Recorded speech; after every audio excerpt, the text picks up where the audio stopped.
Övladlarımız harda olursa olsun, təəssüfkərlərindən telefon düşmür. Amma bu cür əyləncələrin təşkil edilməsi, düşərgələrin təşkil edilməsi biraz onları yayındırır telefondan.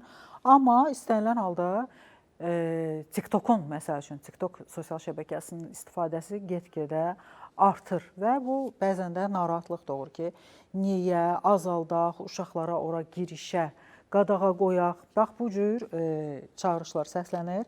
İndidən deyirəm ki, TikTokda yalnız özünüz baxdığınız şeylər qabağınıza çıxacaq. Nəyə baxırsınızsa, onu da TikTok sizin çox qabağınıza çıxardır. Amma istənilən halda övladın əlində, uşağın əlində nəzarətsiz bir sosial şəbəkə olanda biraz bu ehtiyat hissi, demək, həyəcan hissi doğurur. Aynurə Məmmədova danışsın.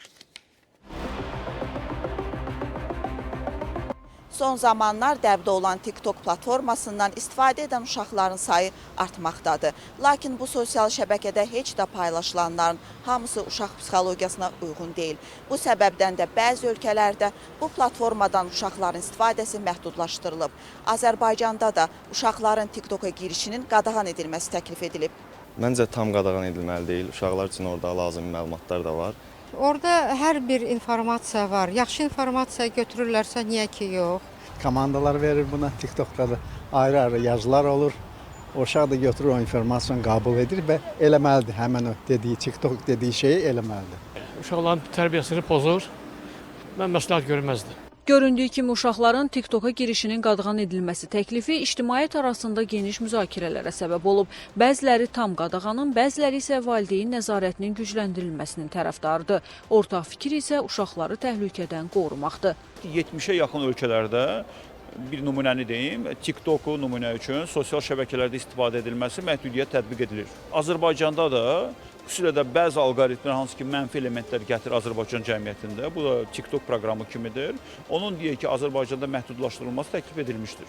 Baxmayaraq ki, Çin dərsiyə gəlib, Çin özü TikToka qadağan qoyub və onun analoqundan istifadə edir. Niyə? Çünki Çin mütəxəssisləri müəyyənləşdiriblər ki, TikTok bütövlükdə uşaqlarda klip sindromu, deməli, fraqmental düşüncə yaradır. Yəni, riyazi, məntiqi təfəkkürü korşaldır.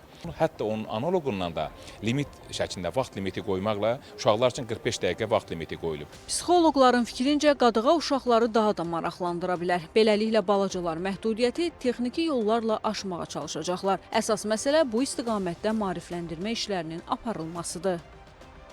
TikTokun tamamilə uşaqlar üçün bağlanması, onların digər sosial şəbəkəyə marağını artıracaq. Tamamilə ləğv edilməsindənsə, oradan daha fərqli cür necə istifadə edə bilərlər və hansı informasiyanı ala bilirlər məsələsi daha çox qabardılsa daha yaxşı olar.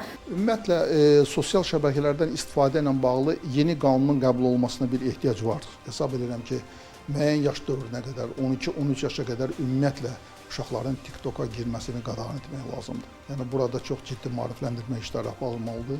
Azərbaycanda uşaqların TikTokdan istifadəsinə qadağa hələ ki yalnız təklifdir. Bu təklifin isə qanuna çevrilib-çevrilməyəcəyini zaman göstərəcək. Aynurə Məmmədova, Hürü Əliyeva, Ramin Ələsgərli.